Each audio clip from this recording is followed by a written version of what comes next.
Donc, première conférence, je me présente, on va se présenter chacun à chaque mini-conférence. Je suis Guillaume Laurie, directeur des projets, et m'occupe en cela avec l'écologie du déploiement des solutions, notamment l'IGEO-diffusion. Donc la première présentation que j'ai choisie,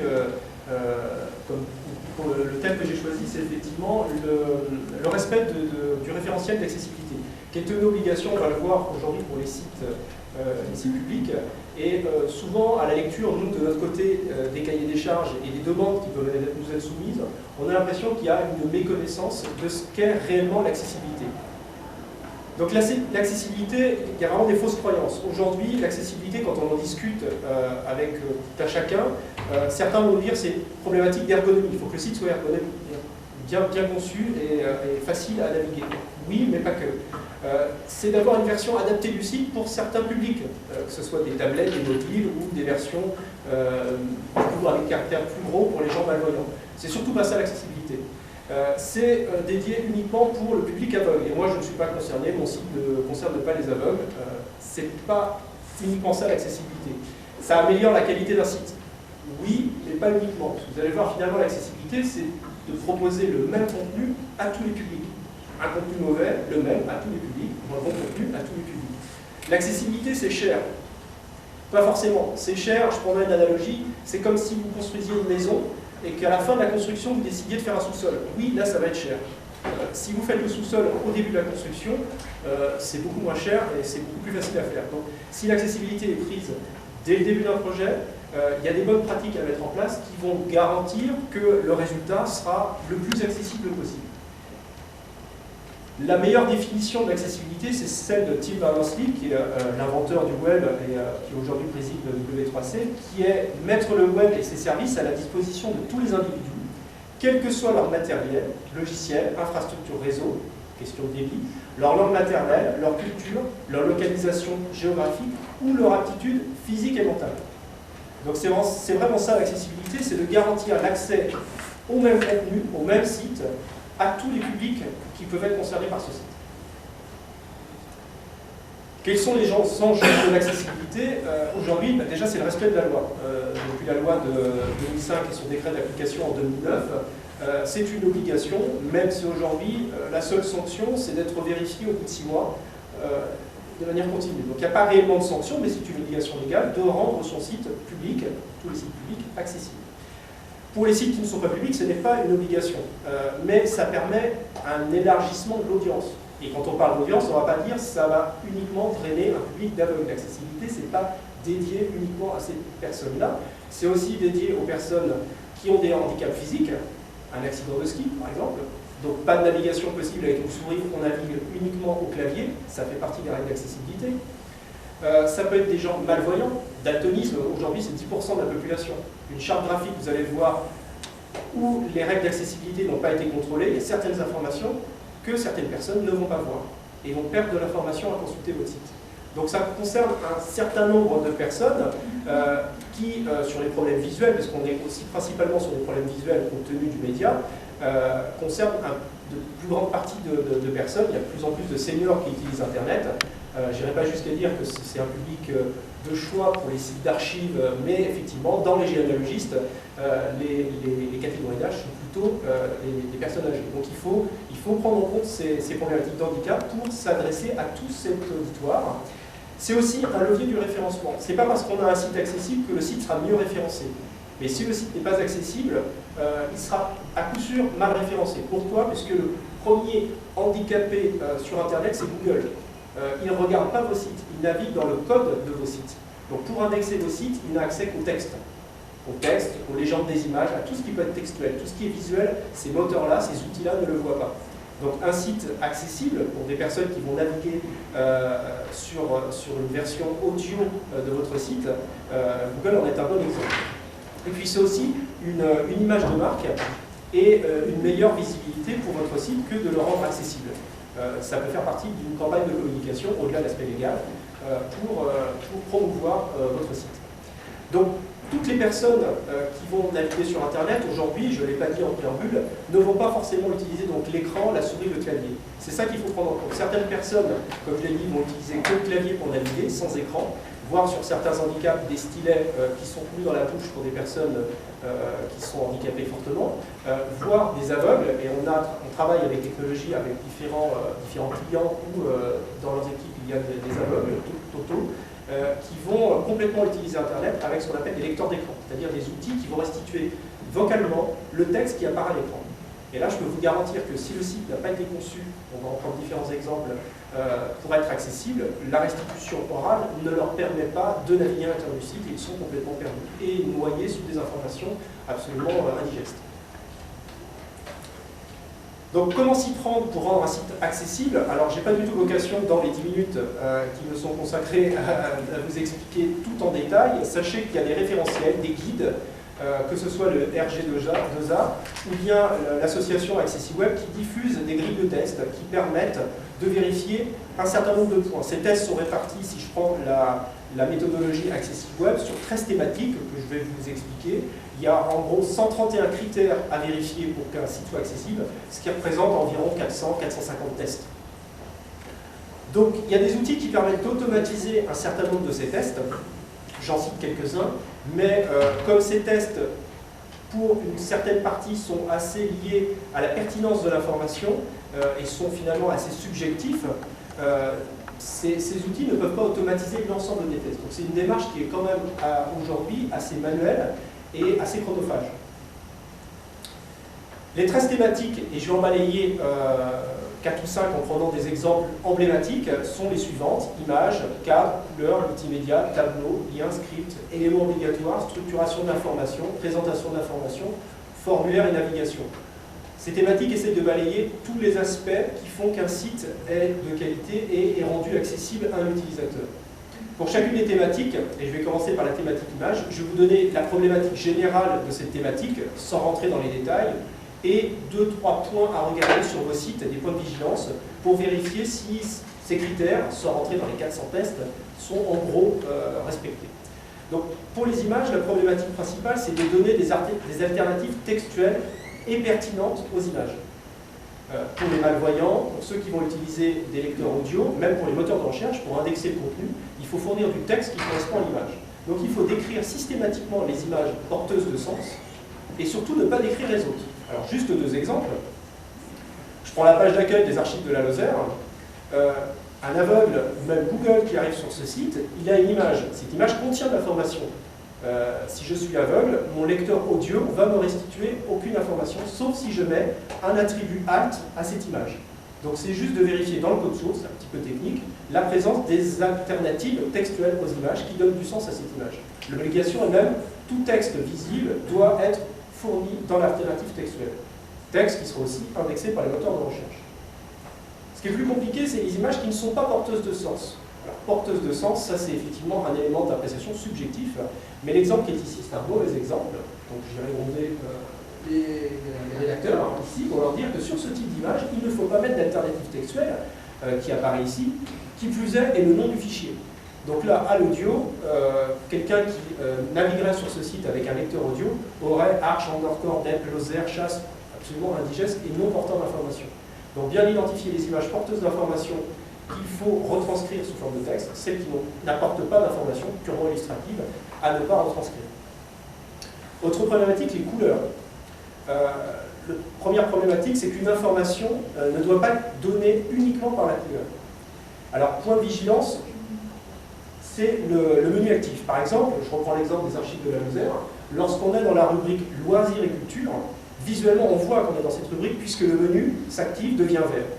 Quelqu'un qui navigue avec un lecteur audio, là encore, doit avoir restitué cette information pour être accessible. Tous les utilisateurs, tous la même information. Donc, je ne vois pas l'information. Ici, le title de mon lien me donne loisirs et culture-rubrique active. Donc ça sera restitué vocalement et ça garantit l'accessibilité du menu. Il y a d'autres techniques pour le faire, mais ça c'en est une. Les contrastes. À travailler lors de la réalisation du chart graphique, il y a des outils de mesure avec des niveaux de contraste à respecter. Si je reprends l'exemple du site des archives de Saint-Denis, il y a un travail de refonte graphique qui est en cours, d'ailleurs c'est pour ça que je me suis permis de prendre cet exemple.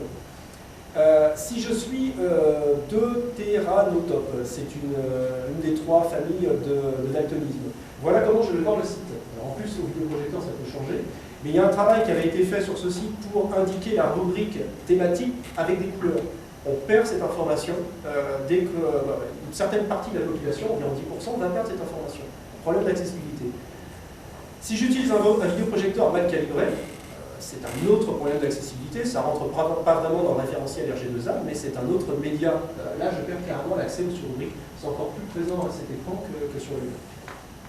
Donc, il y a des règles au niveau des contrastes. Si on respecte ces règles, effectivement, on se prémunit de ce type de défaut d'information pour certains publics. Les liens problématiques, c'est d'utiliser des libellés de liens explicites. Alors là, le coup classique, j'ai envie de dire, c'est les liens en savoir plus, lire la suite, qui fleurissent sur les CMS lorsqu'on a des listes d'actualité, listes de valeurs. Si le lien lire la suite n'est pas complété par une information, comme c'est le cas ici, en savoir plus, on voit l'information, le title, l'attribut title qui est donné, qui reprend le libellé de l'actualité. Si ça, on ne donne pas comme information, un lecteur audio ou une personne malvoyante qui va naviguer sur le site aura des choix de navigation entre un en savoir plus et un autre en savoir plus. Autant dire qu'il ne sait pas où il va quand il clique sur le lien. Présentation d'informations. La problématique principale, c'est l'utilisation des feuilles de style. Le test fatidique, c'est ce qu'on appelle les 6 coups de molette. C'est-à-dire, vous prenez un site, les archives du Puy-de-Dôme, et vous grossissez 6 fois la police de caractère. Donc ça fait partie des tests à réaliser. Et le site doit être consultable de la même manière. Donc là, ici, ce n'est pas le cas. Par exemple, ici, on va voir confier vos archives. L'archive est arrivée blanc sur fond blanc. On perd de l'information. Donc là, il y a un défaut d'accessibilité. Idem, quand on rentre dans un inventaire, le menu passe et sort de son cadre. Il y a un défaut d'accessibilité sur ce site. Présentation navigation, c'est de fournir des outils de navigation élémentaires. La vigilance, c'est notamment tout ce qui est navigation au clavier. Lorsque je navigue au clavier avec la touche tabulation, par exemple sur le site des archives de l'Aveyron, on voit le contour qui se déplace sur les différents menus. Donc on a le focus et on peut naviguer dans l'ensemble du site au clavier. Et on a même au départ des liens d'évitement qui apparaissent en haut, qui n'apparaissent que lorsqu'on utilise la tabulation. Ce sont des liens qui permettent à des gens malvoyants d'aller directement au menu ou d'aller directement au contenu. Donc c'est des choses qui sont prises en compte, qui sont quasiment invisibles pour des utilisateurs qui ont la chance d'avoir une souris, mais dès qu'on utilise le clavier, on peut naviguer, et en plus on a des aides à la navigation sur ce site. Les limites de la démarche, parce que je dois arriver à la fin du timing, les limites de la démarche d'accessibilité, c'est que finalement elle est somme toute peu automatisable. Il y a un certain nombre d'outils qui testent un certain nombre de critères qui sont évidents, la présence des alternatives textuelles, mais le fait de vérifier si une alternative textuelle est pertinente, ça demande un regard humain. C'est une démarche qui est somme toute technique, il faut lire le code source, il faut savoir désactiver les scripts, il faut savoir jouer avec un certain nombre d'outils plus ou moins techniques. Et une autre limite, c'est que finalement, dans les critères qui existent actuellement d'accessibilité, le média n'est pas pris en compte. Le fait qu'on utilise une tablette, je vous ai parlé d'un vidéoprojecteur, finalement, dans aucun test, il n'est globalement pris en compte. Donc c'est une des limites de la démarche. Et puis la limite principale qui fait que cette démarche aujourd'hui, qui est légale et évolue, c'est qu'elle est très réglementée. On a des critères A, des critères AA, des critères AAA. C'est encore plus sévère quand on utilise le référentiel Braille, où on a effectivement la labellisation bronze, argent et or, et dès qu'un critère fait défaut, on tombe directement du rubrique à l'autre. Mais c'est la loi. Donc aujourd'hui, on doit s'y conformer et on doit, un site normalement, un site public doit être AA et déposer son agrément, son référentiel sur le site. Pour aller plus loin, c'est vrai qu'aujourd'hui, au-delà de cette démarche d'accessibilité, nous on s'intéresse à d'autres démarches qui sont plus générales et qui intègrent les éléments de l'accessibilité. C'est notamment la démarche OPQuest, Open Quality Standard, auquel on adhère en tant que fondateur pour un label qualité, qui intègre les problématiques d'accessibilité, mais pas que. Un certain nombre de critères qui font qu'un site est jugé de qualité. Et puis c'est la prise en compte des supports, notamment tout ce qui est aujourd'hui incontournable en termes de tablettes, de consultation de sites via des applications mobiles, via des téléphones, qui ne sont pas globalement pris en compte dans la version actuelle, qui évolue certes du référentiel d'accessibilité. C'est pour ça qu'on a choisi et qu'on est prêt à vous présenter notre nouvelle version du visualiseur qui aujourd'hui fonctionne sur les tablettes et qui a été calibré pour fonctionner sur des tablettes. Donc on sera à disposition sur le stand pour voir cette nouvelle application développée justement en HTML5 pour être compatible avec ces nouveaux supports. Voilà, je vous remercie pour cette première conférence et je lance un appel aux questions. N'oubliez pas la récompense.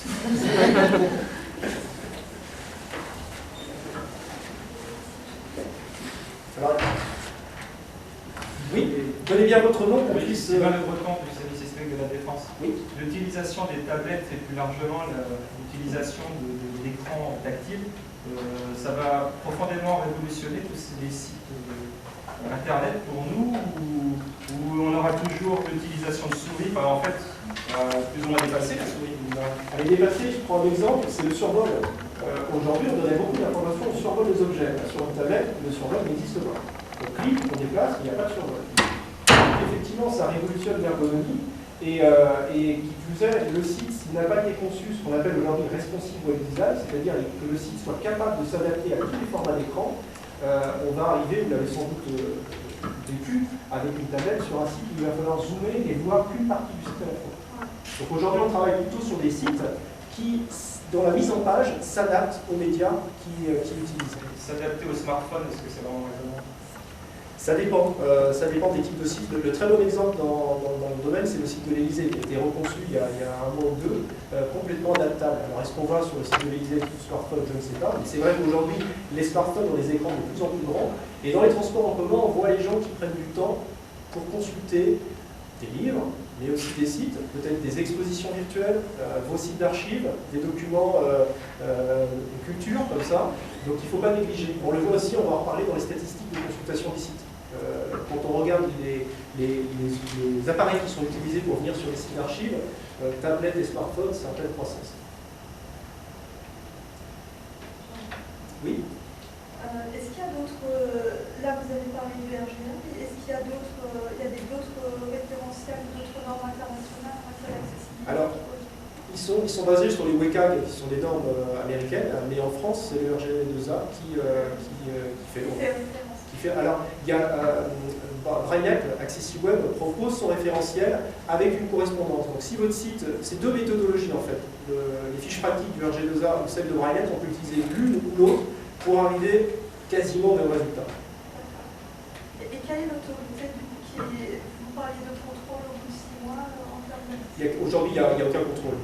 Pour être honnête, si vous n'êtes pas accessible, à part les utilisateurs, la force de pression des utilisateurs, ça pourra venir de là, mais aujourd'hui, il n'y a aucune sanction qui est prévue. J'en avais jamais entendu parler. Non, c'est juste une déclaration. Vous êtes juste tenu de vous mettre en conformité dans les 6 mois qui suivent. Et vous avez 2 ans pour le faire à partir du décret de 2009. Trop tard. Donc, RG2A est quand même un peu plus souple parce que dans la déclaration de conformité, vous pouvez faire une déclaration de conformité partielle en disant mea culpa, il y a certaines choses que je n'ai pas réussi à faire. Donc c'est quand même plus souple. On n'a pas pris par contre votre nom. Moi c'est Christelle Laurent, des archives de Strasbourg. Pour participer.